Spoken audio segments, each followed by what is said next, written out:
전천후 폭격기가 있습니다. 그런데 나는 이 김 목사는 그 단어를 좋아합니다. 전천후라는 단어를. 온전 전자, 하늘 천자, 기후 후자입니다. 그러니까 이걸 이제 영어로 해석하면 아주 여러분이 또 알아듣기 쉽습니다. 영어 사전에 보면은 전천후를 all weather라고 되어 있습니다. all weather, 모든 날씨, 좋은 날씨, 구전 날씨, 비바람이 치고 어제도 토요일 전에 어제 비가 많이 왔죠. 모든 날씨에도 구애받지 않고 출격하여 적진을 폭격하는, 적진에 포탄을 투하하는, 내리는 그런 폭격기를 전천후 폭격기라고 합니다. 김 목사는 학생 시절에 그 단어를 배울 때, 또 그 단어를 이야기할 때 내가 내 나름대로 믿음에 적용을 시켜가지고 나의 신앙도 전천후 신앙이 돼야 되겠구나. 전천후 신앙이 돼야 되겠구나. 별것 아닌 조그만 핑계로 믿음이 떨어지거나 믿음 생활을 소홀히 하거나 그런 신앙이 아니고 어떤 경우에도 예수 믿음을 흔들림 없이 지켜나가는 신앙, 그런 신앙을 무슨 신앙이라고요? 전천후 신앙.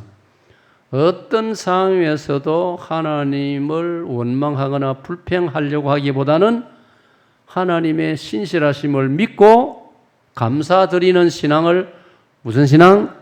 전천후 감사신앙. 자, 그래서 이 주제를 한 번 더 여러분 다 같이 고백합시다. 시작. 오늘 점심도 아주 훌륭하게 잘 식사를 하셨으니까 좀 이제 속 시원하게 한번 그렇게 합시다. 우리 고백이거든요.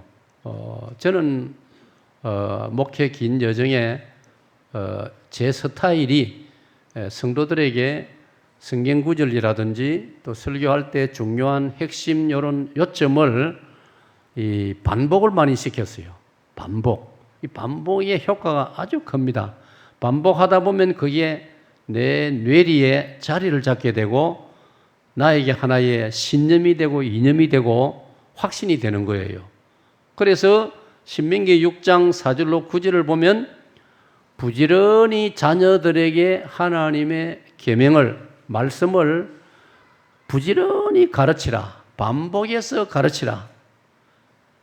그 다음에 암송하게 하라.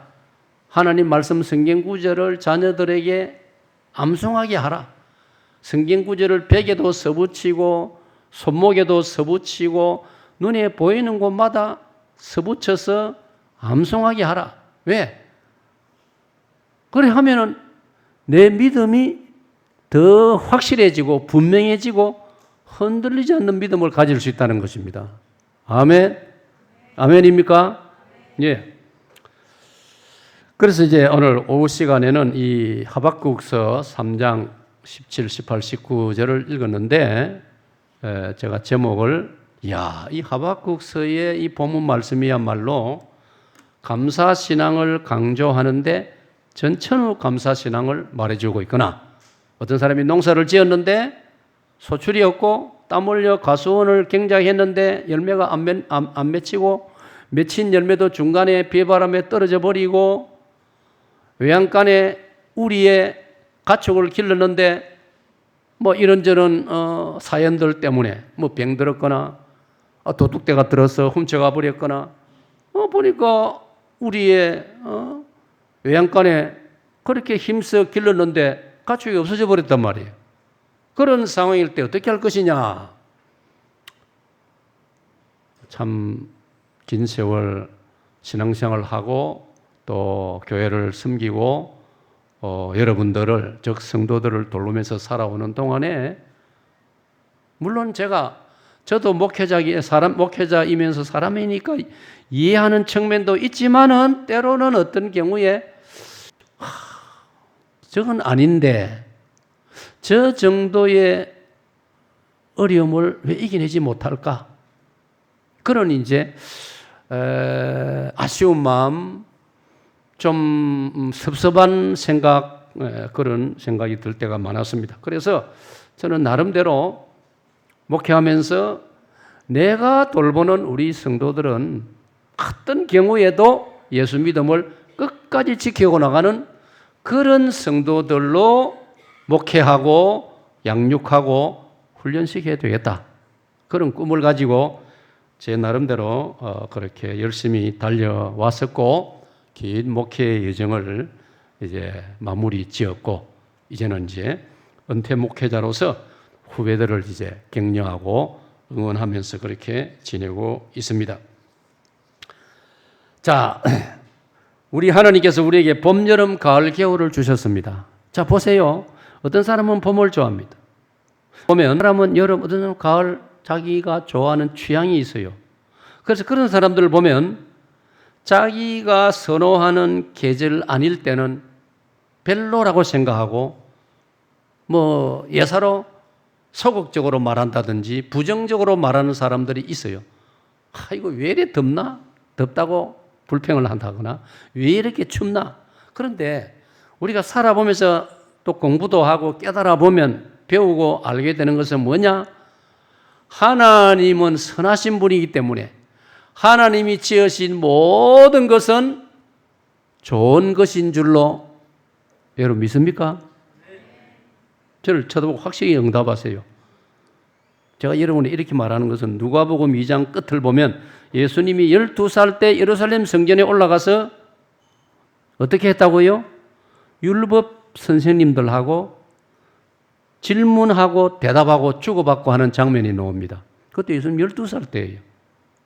그걸 보더라도 하나님 말씀을 들을 때 막연히 듣지 말고 그 말씀을 들으면서 여러분 마음에서 정리도 하고 자신에게 적용도 해보면서 또 설교자와 주고받고 대답도 하고 질문도 또 제가 물으면 여러분이 대답도 하고 이렇게 하는 것이 신앙생활에 아주 유익이 크다 하는 것을 알 수가 있는 것입니다.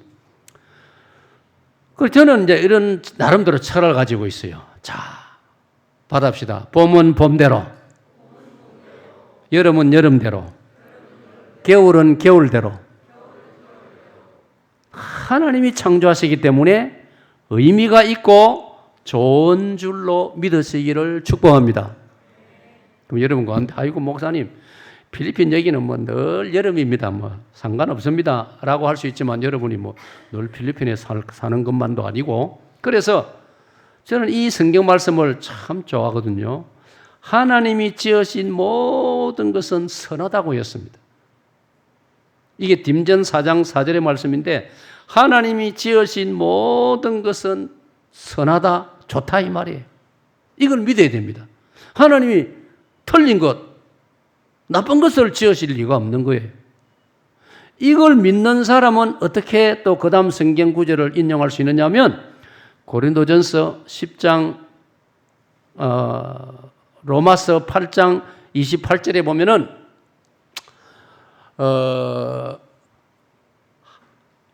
로마서 8장 28절에 보면은 mit보다 모든 사람이 받을 만한 이 말이여 하나님을 사랑하는 자. 그 다음 뭘까요? 곧 박 목사님 점심을 너무 많이 잡숫게 했나 다들 점심을 너무 많이 자셔가지고 지금 제가 질문할 때 응답이 좀 시원스럽게 안 나오네요. 자, mit보다 모든 사람이 받을 만한 이 말이여 mit보다 모든 사람이 받을 만한 이 말이여 하나님께서는 모든 것이 합력하여 뭐라고요? 모든 것이 합력하여 뭐라고요? 선을 이루느니라. 곧 선이라는 단어가 나왔잖아요. 하나님이 선하심에 하나님이 지으신 모든 것은 다 선한 거예요. 좋은 거예요. 버릴 것이 없는 거예요. 자, 이 구절 여러분 기억하세요. 딤전 4장 4절에 자, 한번 받읍시다. 하나님이 지으신 것은 버릴 것이 없습니다. 그러므로 여러분, 물건 하나, 음식 하나 다 우리가 귀한 줄 알아야 되고 소중히 여겨야 되는 것입니다. 하물며 사람이라면 어떤 사람도 우리는 무시하거나 가볍게 보지 말고 오늘 아침에 제가 말씀드렸지요. 저 형제 속에도 하나님의 형상이 들어있다.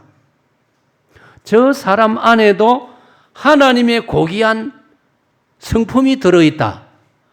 이런 자세로 사람을 바라봐야 된다 이 말이에요.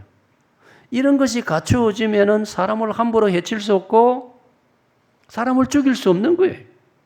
공산주의자들이, 이슬람 과격파들이 사람을 예서로 함부로 죽이지 않습니까? 이거 얼마나 하나님의 창조 질서에 도전이 되고 하나님을 참으로 섭섭하게 만드는 아주 나쁜 일이라는 것입니다. 자, 이제 봄, 여름, 가을, 겨울 그 어느 것 하나도 버릴 것이 없고 봄에도 하나님께 감사 찬양하고 추운 겨울에도 하나님께 감사 찬양하시기를 축복합니다. 뿐만 아니라 우리가 살아가는 인생길은 생사화복이 있습니다. 자, 다 같이 생사화복 시작. 생사화복. 태어나고 세상을 떠나고 어려움이 나에게 다가오고 복이 다가오고 이런 경우에도 우리는 하나님을 굳게 신뢰해야 되고 하나님께 감사해야 한다는 것이 성경의 가르침이에요. 아까 제가 말씀드렸지 않습니까? 하나님이 선하심에 모든 것을 하나님이 선하게 지었으므로 버릴 것이 없느니라. 그리고 모든 것이 지금은 나에게 어렵게 느껴지고 힘들게 느껴지고 내게 왜 이런 어려움이 고통이 찾아왔나 이렇게 참 나를 힘들게 하는 것 같아도 하나님이 작정하신 어느 시점이 되면 그것까지도 합력해서 다 이것이 결과적으로 선을 이루고 나에게 유익이 된다는 사실을 성경은 증거하고 있고 또 이 믿음으로 살아간 많은 사람들이 그걸 고백하고 있는 것입니다. 자, 그러면 이제 본문 하박국 3장 17절 말씀을 한 번 더 보겠습니다. 자, 17절 같이 읽습니다. 시작. 비록 무화과 나무가 무성하지 못하며 포도나무에 열매가 없으며 감람나무에 소출이 없으며 우리의 양이 없으며 외양간에 소가 없을지라도 저 17절에는 있던 것이 내게 있던 것이 없어지고 라고 계속 표현되고 있습니다. 이런 경우에도 하박국 서는 하나님을 찬양하고 하나님 때문에 기뻐하자라고 말씀하고 있습니다. 제가 이제 이런 주제의 성경 구절을 묵상하고 나눌 때에 하나님께서 저에게는 간증할 수 있는 그런 성도들을 주셨습니다. 이제 오랜 전이지만은 제가 이제 우리 박지덕 목사님하고 마산 제일교회를 섬길 때 저희 교회에 남자반에 집사님 한 분이 계셨어요. 성이 양 씨입니다. 그리고 참 여러분 좀 특이하지요. 그 집사님 성함이 나하고 이름이 같았어요. 양 누구라고요? 양? 걱정하지 말고 부르세요. 양 누구라고요? 양철봉 집사님. 이름이 나하고 같으니까 내가 또 호기심이 갈 수밖에. 오늘 식사하면서 얘기 나눴지만은 제 이름을 여러분이 생각할 때 저 체육관에 운동장이 없어요. 그 철봉을 생각하지 말고 내 이름 뜻은 그거하고는 전혀 상관이 없어요. 철자는 밝을 철자, 봉자는 받들 봉자, 밝은 것을 받들으라는 뜻으로 저희 부모님이 지어주었어요. 그런데 하여튼 그래서 우리 성도들 가운데 그 집사님이 계셨어요. 그런데 신앙생활 하면서 또 교회 성도들을 돌보면서 그 집사님의 사연을 알게 되었어요. 집사님은 6.25 직전에, 해방되고 6.25 직전에 제주도에 시끄러운 일이 벌어졌어요. 제주도 한라산에 공산주의자들이 포진하고 있었어요. 그래가지고 우리 대한민국 정부를 방해하고 또 1948년 5월 10일 날 우리가 일제 해방되고 처음으로 전 국민이 투표하는 국회의원을 뽑는 선거를 앞두고 있는데 이걸 방해하기 위해서 한라산에 숨어있던 공산주의자들이 제주도를 아주 어렵게 혼란스럽게 만들었어요. 거기에 대해서 요즘 우리 이 시대 역사가 또 이런저런 이야기들을 많이 하고 있는데 지금 제가 드리는 것은 그 중에 사실적인 부분을 이야기하는 거예요. 그리고 나중에는 제주도에 있는 경찰의 힘만으로는 이게 정리가 안 되는 거예요. 그래서 어쩔 수 없이 군대가 파견이 되었어요. 그 군대의 병사 중에 한 명이 지금 우리 집사님이었단 말이에요. 그래서 공산주의 그 숨은 공산주의 그걸 뭐라고 부르노? 정규 군대 말고 공비. 예, 공산주의자들이 이제 막 우리 경찰서를 습격하고 막 그러는데 이제 그들하고 이제 전투를 하다가 이 집사님도 적탄에 맞은 거예요. 그래서요, 몸에 그 총탄에 조그만 파편이라는 말은 쇠, 가루 이런 거 조그만 게 몸에 숨어 있는 거예요. 그래가지고 춥거나 비가 오고 하면은 이게 아주 고통스럽게 통증을 아주 느끼는 거예요. 아주 심한. 그거는 저와 여러분은 겪어보지 못하니 잘 모르겠죠. 아주 큰 고통이에요. 그런데 이 집사님은 제가 지켜보니까 새벽 기도도 열심히 안 빠지고 참석하는 거예요. 비가 오고 날씨가 추워도 오는 거예요. 그래서 제가 한 번은 그 사연을 듣고 제가 또 이제 군대에 이제 저도 군종 장교라고 장교 출신이기 때문에 이제 군에서 그런 역사를 이야기 들으니까 제 마음에 또 좀 더 관심이 가고 이래가지고 한번 집사님을 찾아가서 권면을 했어요. 집사님, 그런 힘든 몸을 가지고 잘 들어보세요. 비가 오거나 추울 때는 새벽기도 오지 마세요. 담임 목사는 막 새벽기도라고 열심히 강조하는데 내가 그분 보고는 오지 말라 했어요. 너무 춥고 비 오고 할 때는 오지 마세요. 그럴 때 집사님이 이렇게 말씀했기 때문에 제 가슴에 감동으로 남아있는 거예요. 집사님 대답이 이랬습니다. 목사님, 저를 위해서 말씀해 주시는 것은 고마운데 목사님, 앞으로는 저를 걱정하지 마세요. 괜찮습니다. 왜냐하면 저는 그때 그 전투에서 여러 차례의 전투에서 내 동료들을 많이 잃었습니다. 살아남은 사람은 저하고 몇 사람 안 됩니다. 나는 그때 이미 죽었을 수 있는 몸인데 이렇게 살아있고 예수님을 믿게까지 되었기 때문에 저는 전혀 아쉬움이 없습니다. 그래서 제가 좋아서 추워도 새벽 기도를 나가니까 목사님 앞으로는 제 걱정하지 마세요. 제가 그때 나이가 30대 시절이거든요. 제 마음에 큰 감동으로 다가왔어요. 왜? 내가 만약 목회자가 되지 않고 일반 성도였더라면 내가 저분만큼 될 수 있을까? 내 몸이 아픈데 내 몸속에 파편들이 몸에 박혀 있는데 내가 목회자가 아니고 일반 기독교 신자로 신앙생활을 한다면 저분처럼 할 수 있을까를 생각할 때에 제 마음에 엄청난 감동으로 다가오고 내가 목회자이니까 저런 성도들이 있다는 것이 너무나 내 마음에 감동이 되고 나를 참 숙연하게 만들구나. 나를 엄숙하고 진지하게 만드는구나. 그래서 저는 목회하면서 새벽 기도를 참 강조 많이 하거든요. 그런 경우도 하나의 자극이 된 거예요. 도전이 된 거예요. 오늘 여러분, 우리는 제가 간증으로 소개한 그 집사님하고 비교하면 다들 건강하지 않습니까? 네?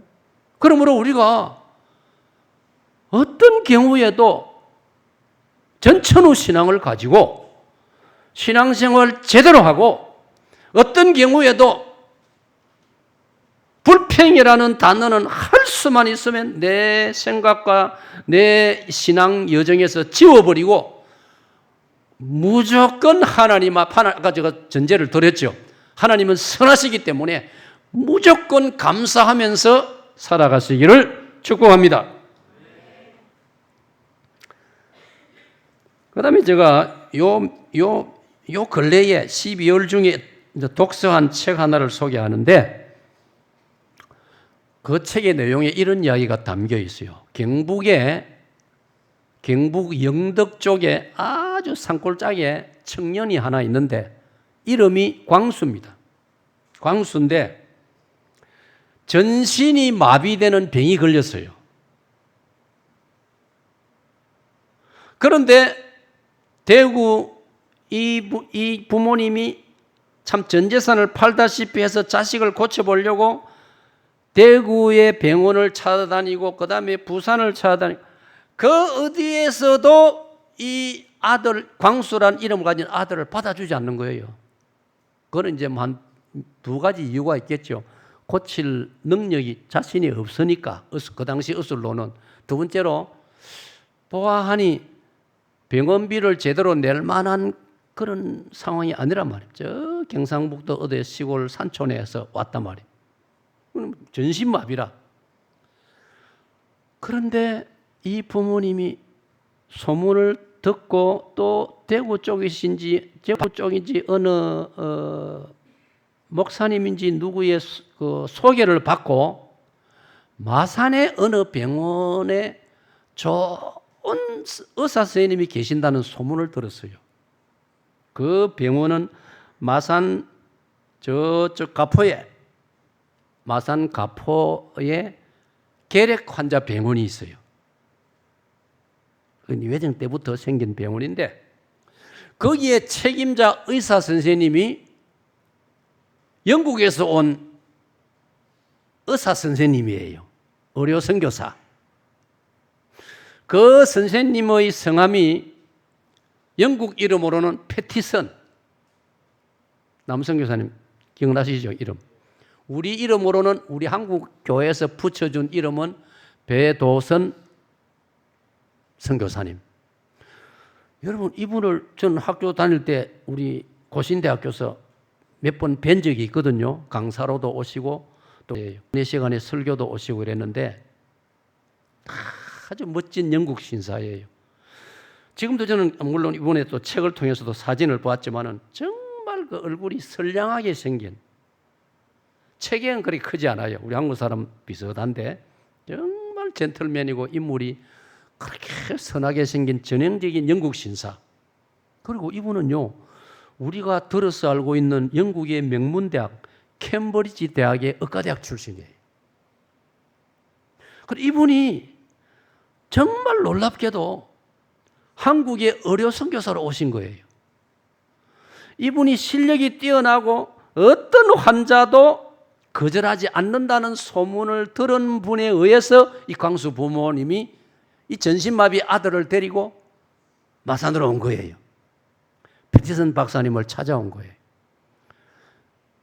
배도선 선교사님이 당연히 따뜻이 맞이하고 정성을 다해서 치료를 합니다.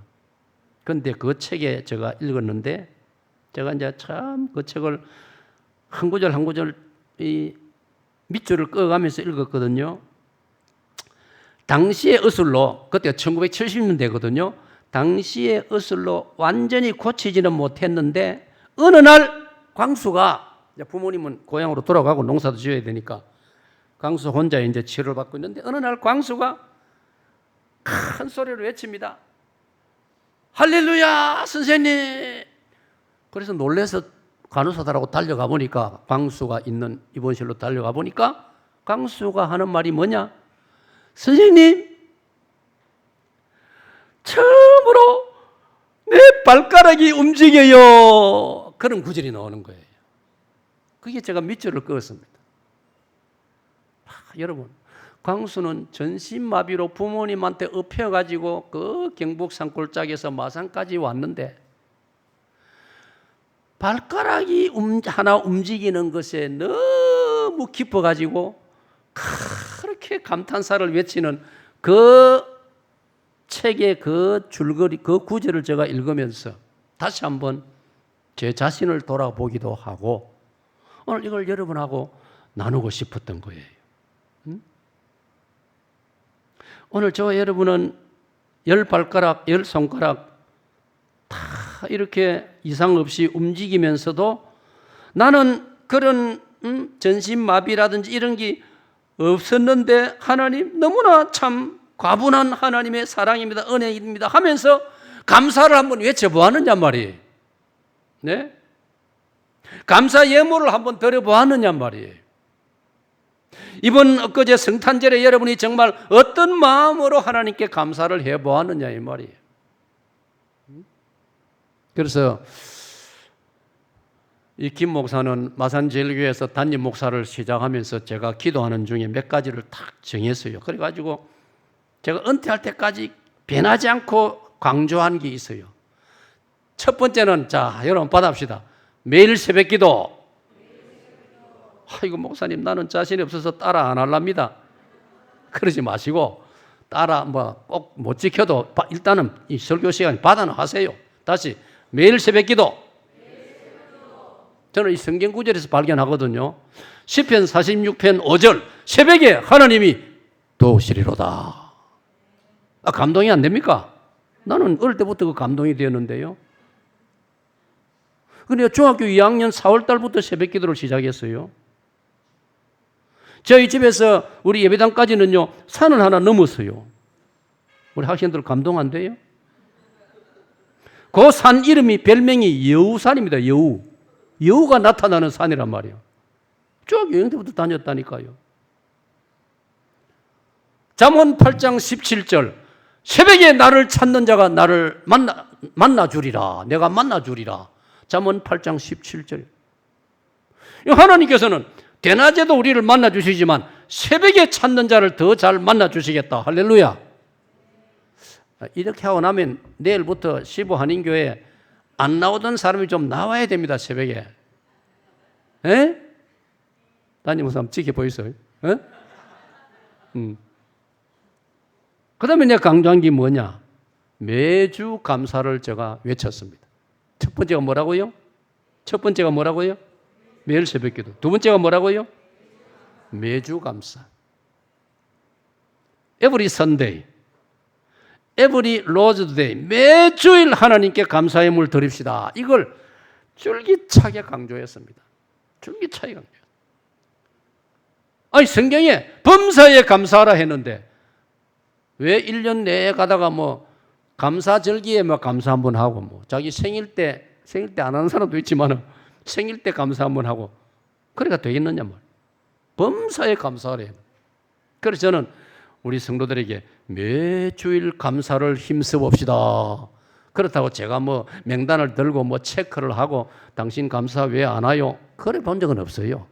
그러나 강단에서 이제 외치고 뭐 1년에 시작하면 첫 주일날 또 한번 강조하고 그럼에도 불구하고 성도들이 아주 잘 호응을 해서 노정희 성교사님 사익동교회 안식관에 머물면서 지켜보니까 사익동교회 성도들이 감사한금을 많이 합디까 안 합디까?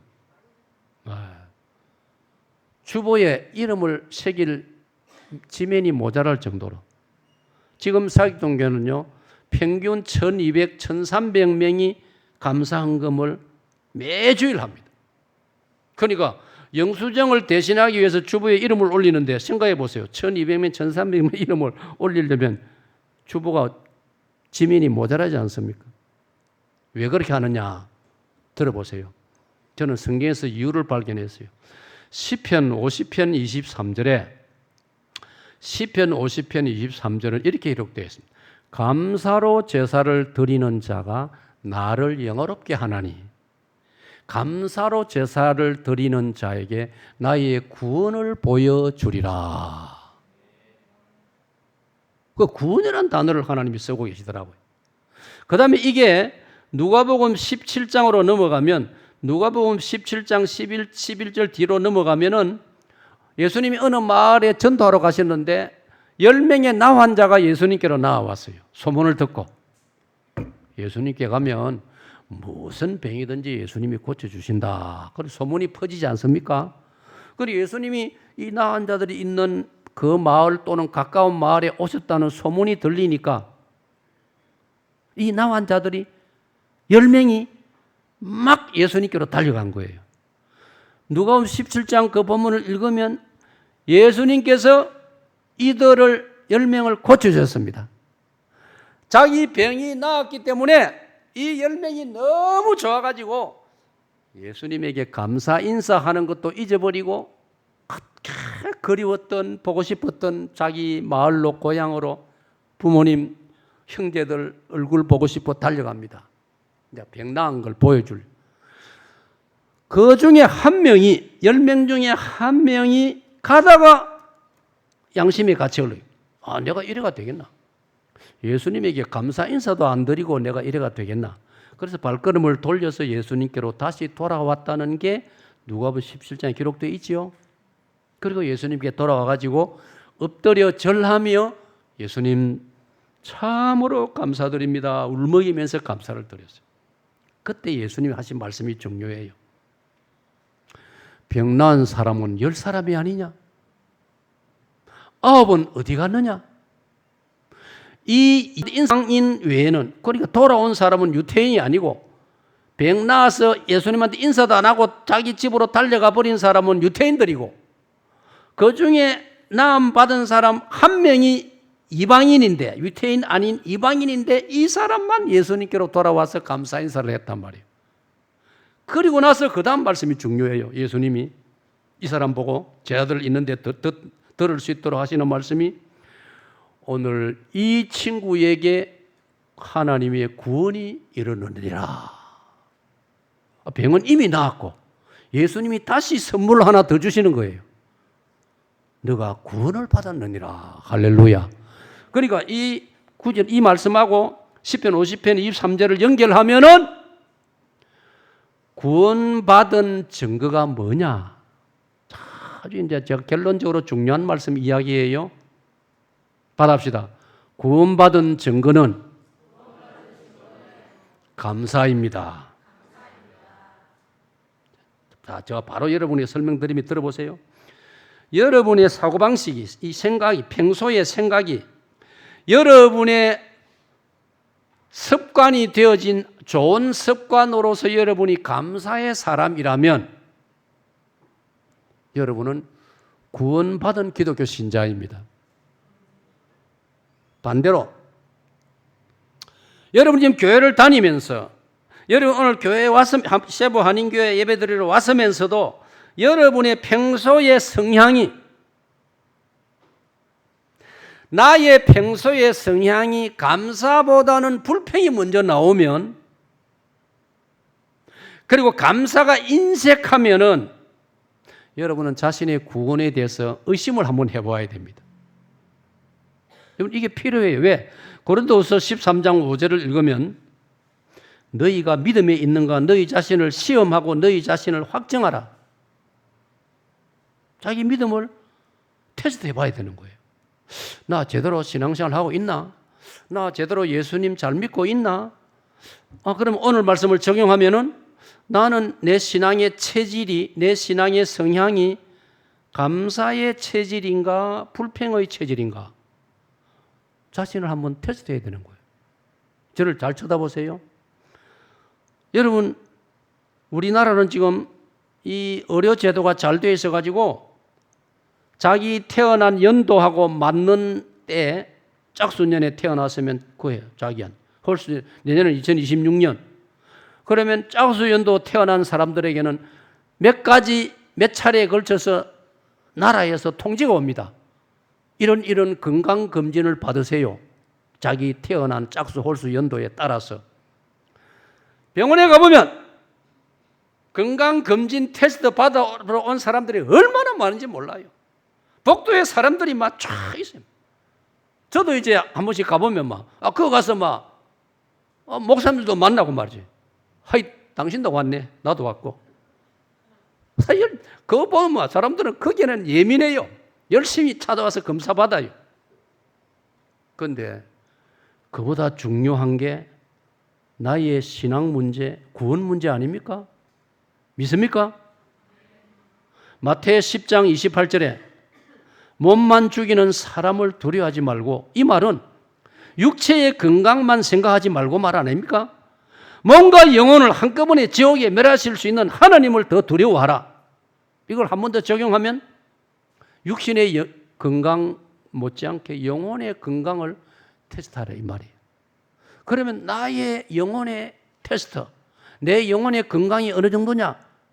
이걸 테스트하는 데는 조금 전에 인용한 말씀처럼 시편 50편 23절에 내 신앙이 감사의 체질, 감사의 성향이면은 내 믿음이 건강한 것입니다. 하나님이 기뻐하시는 것입니다. 내가 기독교 신자라 하면서 민수기 16장에 심지어 레위 지파로서 성막에 일하던 사람들 중에 매사에 불평으로 가득 차 있던 모세를 돕던 사람들 중에 그런 사람이 있었지 않습니까? 그 네 사람 이름이 소개까지 되어 있어요. 누구지요? 고라, 그 다음 뭐죠? 알면서도 대답 안 하나? 몰라서 못 하나? 대답합시다. 고라, 다단, 아비람, 온. 여러분, 성경은요 정확하게 이 네 사람 이름까지 기록하고 있습니다. 이 네 사람은요 민수기 14장부터 읽어보면요 16장이 절정을 이루는데 이 네 사람은 항상 모든 일에 불평입니다. 혹시 우리 중에 아니면 혹시 교회들마다 적어도 몇 사람은 그런 성향을 가지고 있음을 저는 보았어요. 목회자로서. 정말 감사할 일이 너무 많은데, 우리 교회를 생각하면 감사할 일이 너무 많은데, 우리 목사님을 생각하면 감사할 일이 너무 많은데, 정상적인 교인들이라면 거기에 눈길도 안 가고 관심도 없는 문제를 가지고 불평을 정당한 것처럼 내놓는 그런 사람이 몇 사람은 있어요. 이거 얼마나 슬픈 일입니까? 그런데 알고 보니까 모세 옆에도 있더라 이 말이에요. 그 친구들이 다 모세를 돕는 사람들이에요. 그런데 이 사람들은 성향이, 잘 기억하세요. 성향이, 체질이 감사 쪽에는 훈련이 거의 안 돼 있고 계속 불평하는 것입니다. 이 얼마나 슬픈 일인가 하는 것을 말씀드리는 것입니다. 그 다음에 한 절 더 보겠습니다. 18절. 자, 18절 한 절 더 묵상하고 싶습니다. 18절 다 같이 읽습니다. 시작.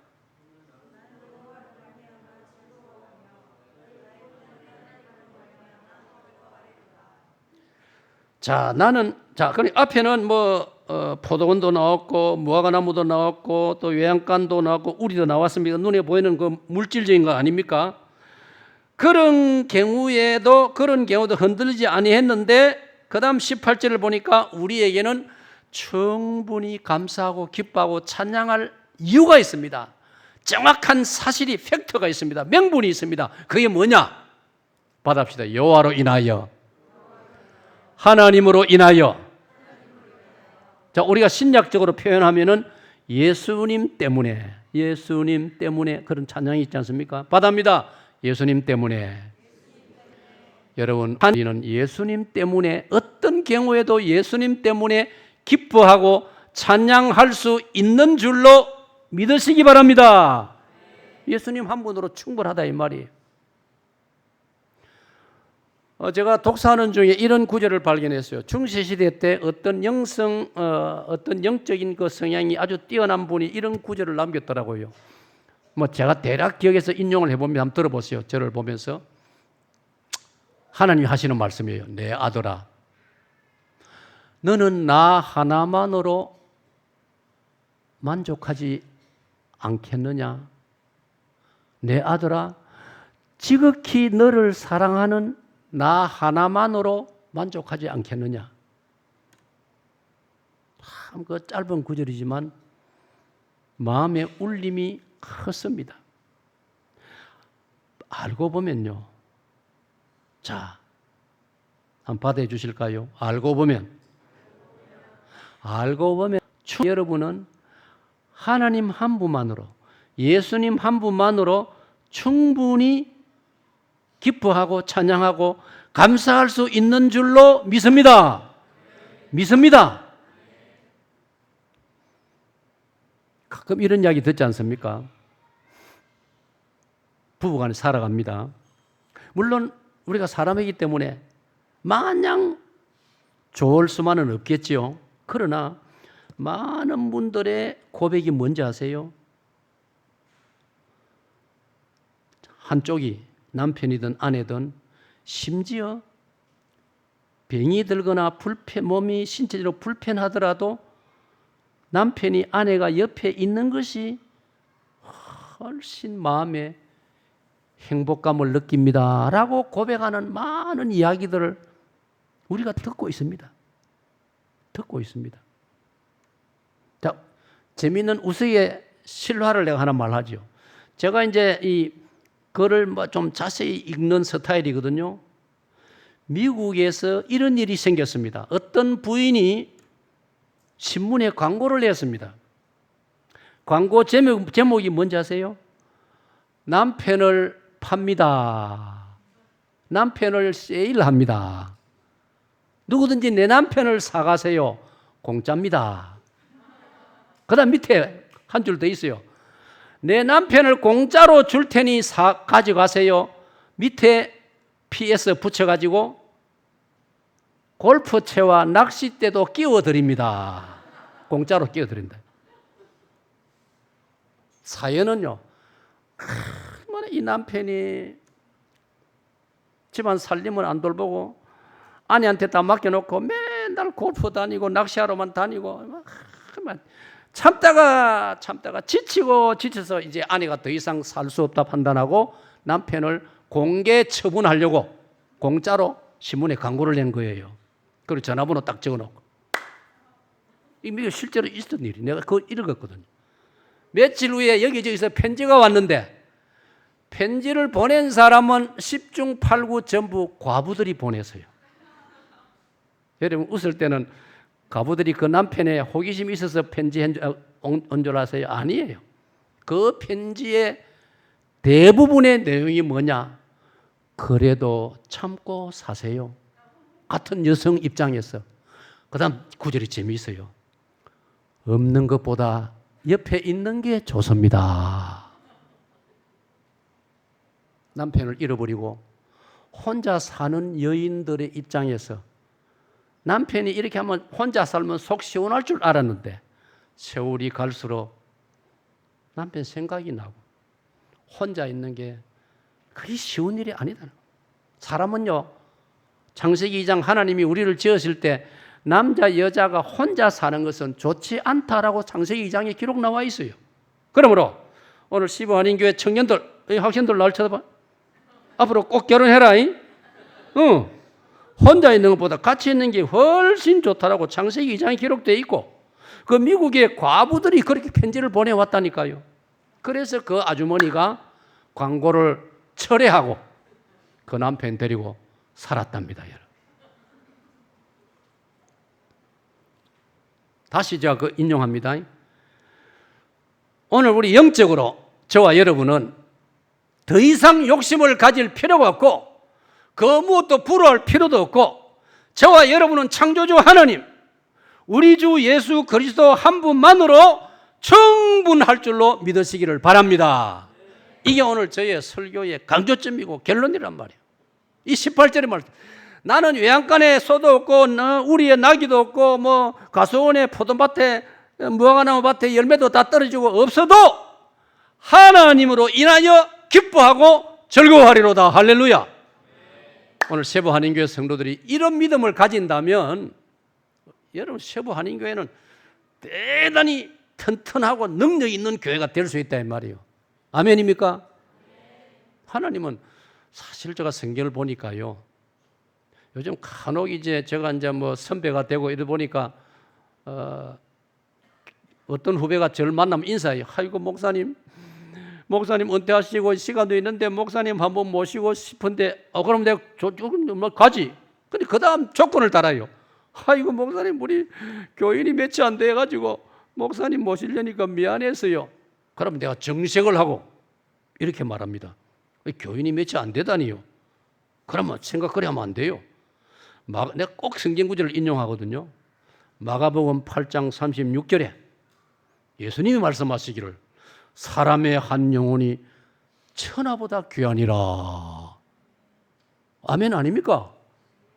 사람 하나가 천하보다 귀하단 말이요.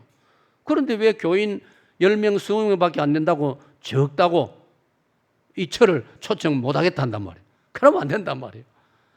사랑하는 여러분, 그러므로 오늘 저와 여러분은 정말 하나님 한 분만으로 충분히 만족하면서 사람을 바라볼 때 그런 정신을 가지고 또 하나님이 내게 주신 모든 환경을 바라볼 때 정말 소중히 여기고 귀하게 여기고 감사하면서 하나님 앞에 살아가시기를 꼭 당부드리고 축복합니다. 제가 시 하나 인용하고 마치겠습니다. 제가 이 시를 발견하고 참 기뻤습니다. 이 시인의 이름은 자 학생 여러분 적어놓으세요. 후지에 이게 수능 시험에 나올지 몰라요. 이 시인의 이름은 저 페르시아 시인입니다. 페르시아는 오늘날의 이란. 페르시아 시인 이름이 잘랄 루딘 루미입니다. 12세기 사람입니다. 아주 이 사람이 영적으로 깊이 들어간 그런 영성 시인으로 알려진 사람이에요. 그리고 중동 지역에서는 아주 유명한 시인이에요. 이분의 시의 제목이 뭐냐면 봄의 과수원입니다. 봄의 과수원. 대략 이렇습니다. 제가 이제 암송을 거의 내용을 제가 핵심을 여러분에게 인용해 드릴 수 있습니다. 님이시여. 님이시여 하니까 여러분 눈이 벌떡 뜨이죠. 님이시여. 봄의 과수원으로 오시옵소서. 극상품 포도주와 모든 좋은 것들로 테이블에 비치해 놓았으니 차려 놓았으니 님이시여 봄의 가수원으로 나의 가수원으로 오시옵소서. 이게 첫 번째 문단입니다. 그 다음 문단은 이렇게 되어 있어요. 님이시여 봄의 가수원으로 오시옵소서. 님이 오시지 아니하시면 제가 차려놓은 이 극상품 포도주와 이 모든 것이 무슨 의미가 있겠습니까? 그런 내용이에요. 야, 저는요, 그 잘난 루딘 루미의 봄의 가수원이라는 여러분 집에 가가지고 뭐 잘 다루는 분들 잘난 루딘 루미를 치면은 이 작품 또 설명들이 쫙 나옵니다. 물론 그분이 우리 기독 신자는 아니에요. 아니지만 아주 영적으로 나름대로 깊이 있는 깊은 세계를 들어간 분인데 야 너무 감동으로 저에게 다가왔어요. 모든 좋은 것이 있다면 여기에 하나님께서 와 주실 때 이것이 빛이 나는 줄로 믿습니다. 모든 좋은 것을 우리가 다 가지고 있을지라도 예를 들면 여러분이 아무리 좋은 집을 장만하고 여러분의 삶이 아무리 윤택하고 화려한 의미가 없는 거예요. 거기에 하나님이 와주지 아니하시면 아무 의미가 없는 것입니다. 그러므로 우리는 하나님 한 분으로 충분히 만족할 줄로 믿습니다. 이 믿음을 가지고 이 믿음을 고백하고 사는 신자를 가리켜 전천후 감사 신앙의 소유자들인 것입니다.